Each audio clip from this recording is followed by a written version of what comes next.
Manajemen PSM Makassar belum mengancang-ancang rekrut pemain.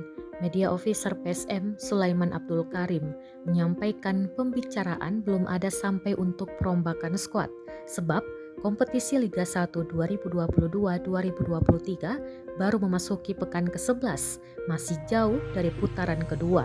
Ditambah lagi saat ini kompetisi sepak bola di tanah air dihentikan pasca tragedi Kanjuruhan yang merenggut 135 jiwa pada Sabtu 1 Oktober 2022. Dihentikannya kompetisi sudah berlangsung hampir sebulan. Pria akrab disapa Sule ini mengatakan untuk perombakan skuad di PSM kini menjadi kewenangan pelatih yang membahas. Seandainya Liga 1 tidak dihentikan, kasta tertinggi sepak bola Indonesia sudah memasuki pekan ke-15, artinya 2 pertandingan lagi putaran pertama selesai.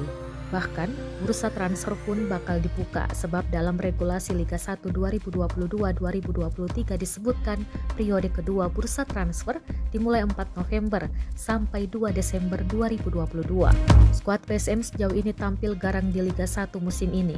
Film Jan Pluim CS belum terkalahkan dari 10 laga, kantongi 6 kemenangan dan 4 hasil imbang, bertengger di peringkat 3 klasemen dengan 22 poin.